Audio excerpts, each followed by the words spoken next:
Civic Arena. One heat is down for the men. Heat number 2 coming up next. And there's a whole lot of work here in this event to kick off a Saturday. That's right. It's a whole lot of fitness being on display. 5 rounds for time, 100 double unders, 20 toes to bar, and 10 front squats at 225 pounds. Go Ruck steps for success are hand heavy. All 3 of these movements are going to tax the grip, and it's important for athletes to manage that right out of the gate. And then throughout this, break, don't wait. You've got to kind of know your capacity so that rest doesn't choose you. You choose the rest. 10 men on the floor here for the second of 4 heats. And in lane number 5, the 2015 fittest man on earth, Ben Smith, one of the few people who has competed in 3 different decades at the CrossFit Games. That's right, Ben Smith, an absolute legend, and I mean that in every way. 11 times Games athlete. And here's something to watch. He has a top 10 finish at a rate of 58% when an event has toes to bar in it his entire career. In lane 4, Dre Strom, a guy who has had a lot of success in the team division at the Games. Yeah, and Dre absolutely has had some success on the team division, winning an affiliate cup champion with the Mr. Rich Froning. He spent a lot of time with him. And one thing that we know about the Mayhem camp is that first and foremost, Jay Strom is probably the fittest man in media in our space. But they also do a lot of double unders and a lot of toes to bar, Sean. I like this. It's traditional CrossFit, and I think that this will be a good event for Mr. Strom. Well, Hustle Up is the official timekeeper of the CrossFit semifinals. You can scan the QR code on the screen for a chance to win a CrossFit World Tour, visiting CrossFit gyms around the globe. Terms and conditions apply. First of 5 rounds here of the 100 double unders, 20 toes to bar and 10 front squats at 225 pounds. The time to beat unofficially right now, 13 minutes, 32 seconds by Joseph Piero. We have got a ton of experience on this competition floor, Sean. Athletes coming out very composed, all in unison, making their ways to the toes to bar. And there is Ben Smith, along with Dre Strom on his left. And Seth Stovall in lane 6 on the right side of your screen under their first sets of 20 toes to bar. And you just watch Ben Smith execute these toes to bar, and we talk about virtuosity in our space, doing the common uncommonly well.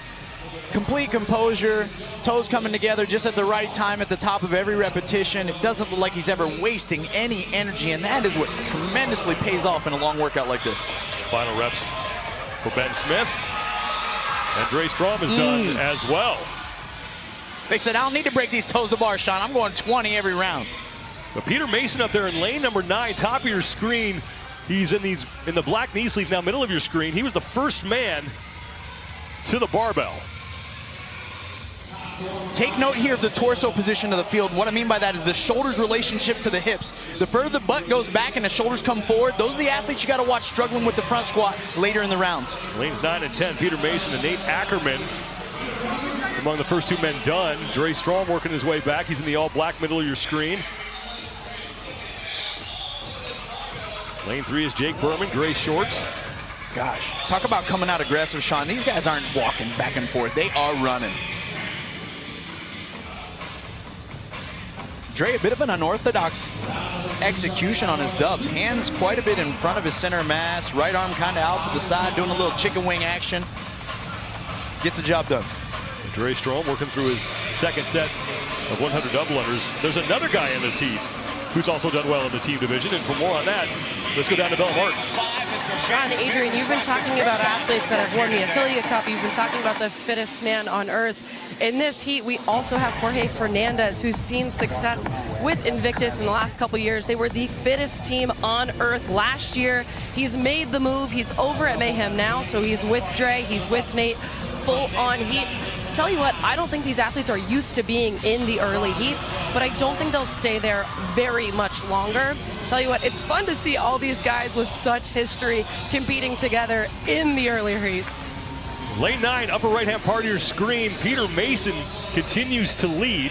Dre Strom on the left side is in that battle as well. As you take a look at Peter Mason. And next to Mason, top of your screen, also in lane 10, no shirt. That's Nate Ackerman. As we are in the second of 5 rounds here. 20 more toes to bar need to be completed before they move back to the barbell for 10 more front squats. And Peter Mason making the move. It's his 4th appearance here at semifinals. And now lane 7 is Will Carter. He's another former team competitor that we have in this heat. That's right. Formerly a Move Fast Lift Heavy team member. Was here at the East last year throwing down.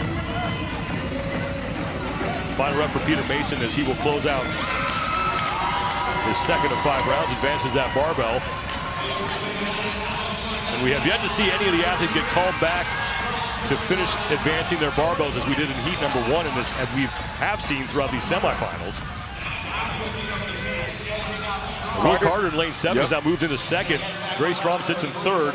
And in lane number 3, Jake Berman, gray shorts. He's now in 4th place in the heat. And it's small things that you notice. Will Carter on the run back, Dre Strom taking his time and walking back. You wonder, those are the differences that are going to set athletes apart as this workout continues to accumulate towards the end of the 5 rounds.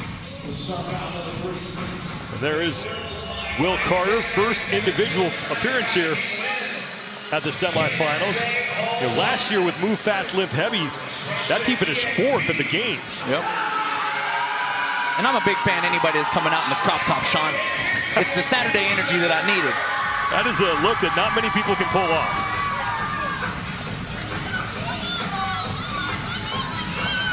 Austin Spencer is in lane 8. He's on the right side of your screen.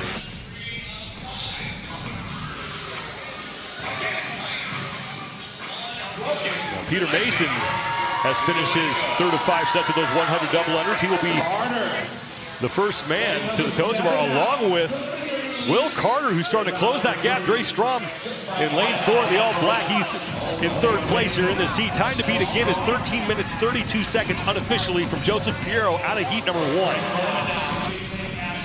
Will Carter still looking very strong. I mean, all these athletes from a movement standard position are looking very smooth. There's not a lot of change in their movement patterns from what we saw in round 1, and that's a really great sign. Ben Smith in lane 5. What we're looking for Strom, I mean, Will Carter, wow, just building momentum as the workout continues to move forward. Carter, Mason, and Strom all finished their toes to bar at the same time. Now Carter in the lead as he gets through 2 reps before Mason gets started. Now Strom has the barbell. Jake Berman will be the 4th man to start his 3rd set. Here comes Seth Stovall. Will Carter is finished. Yeah, great efficiency by Will on his front squats. It costs him less energy to do this movement than it is the field, and it's allowing him to conserve and build momentum as he goes. Will Carter all by himself now as he's left Mason and Strom behind him. Carter into round 4 or 5. Now, we've all experienced this in some way, shape, or form, but a workout that involves double unders like this, Sean, it's like you could have all the momentum in the world, but if for some reason you and your jump rope start to have disagreement and it doesn't go well, it can falter very quickly. So it's really important that they continue while they're under fatigue to be deadly accurate with that rope.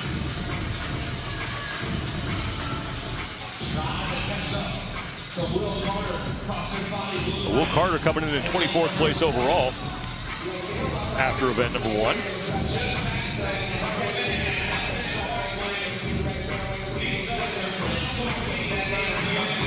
And he has yet to break on this 4th round.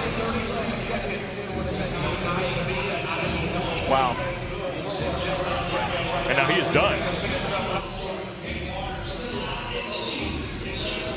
20 more toes to bar for Will Carter. And up until this point, Sean, he has not come off the rig. Now Peter Mason is done.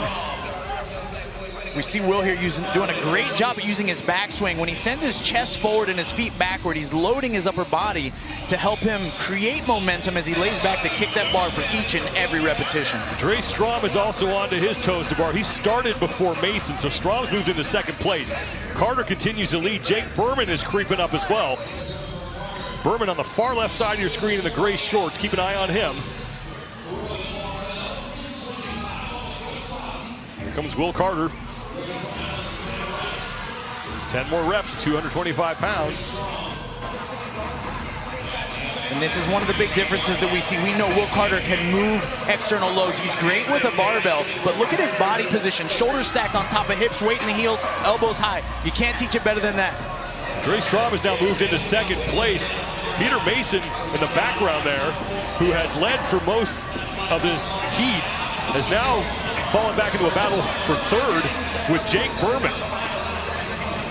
Dre Strom also being another great example of great flexibility and mobility with that bar, but right over his ankles each and every squat. More than halfway through the allotted time of this event. That's not going to be a problem for Will Carter. He's trying to track down Joseph Piero's time of 13 minutes, 32 seconds from heat number 1.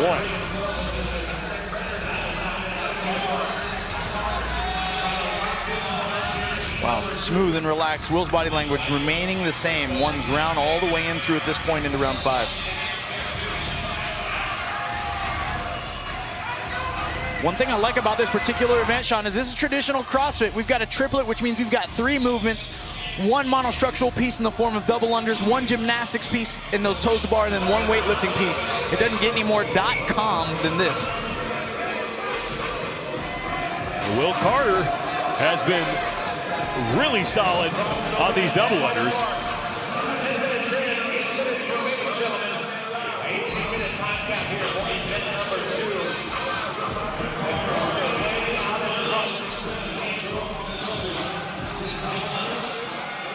And now Carter is finished. Wow. This is that momentum that we've seen Will build, Sean, with that I would refer to as like a flow state. Like at this point, you're in a zone, you have tunnel vision where you didn't start the fastest, but it was almost like at a point, at 2.5 rounds into this thing, he hit the gas pedal.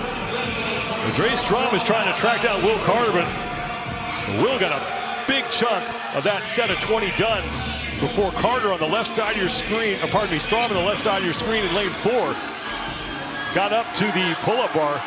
Brief break for Carter in lane 7.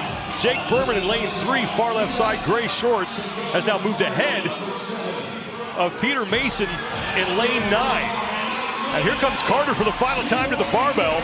More than 2 minutes to set the new time. And here comes Dre Strom. As Carter's through 3 now, 4 reps, Strom is onto the barbell. Wow. Strom has a good pace going here. Carter is done. Strom has 1 rep remaining. He is done. And Will Carter has the new time to beat. Strom's going to be second best. As now Jake Berman is belted up.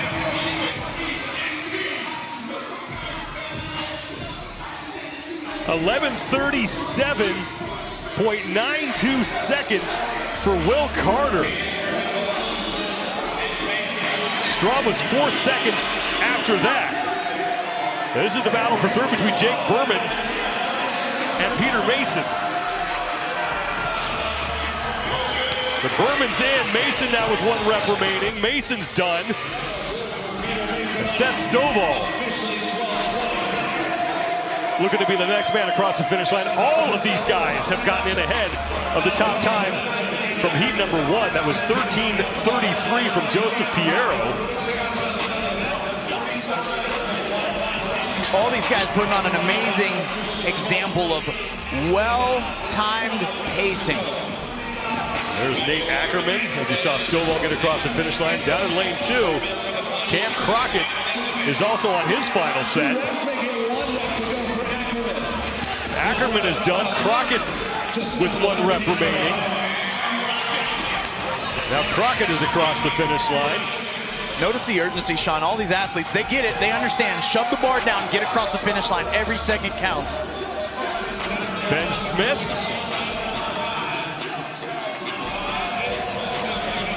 As every man in this heat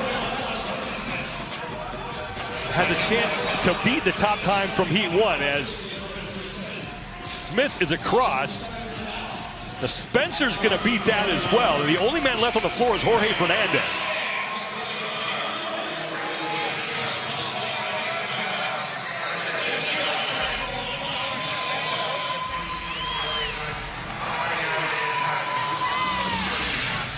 Final 10 reps for Fernandez here.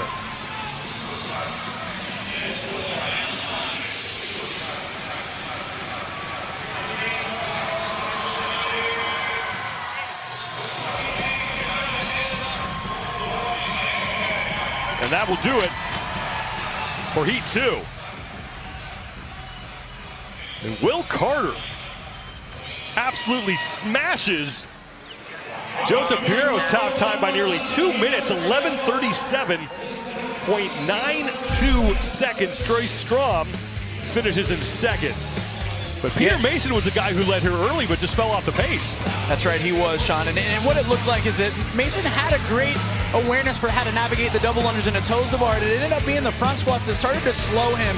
And on came Will Carter. It was like he had a different gear once we got to about the 2-round mark. Into round 3 and through rounds 4 and 5, urgency built, his intensity continued to climb, and his front squats looked as smooth as butter. But it was Strom that really came on late and pushed him rep for rep all the way through the finish. But it's the man, Will Carter, crushing it into event 2.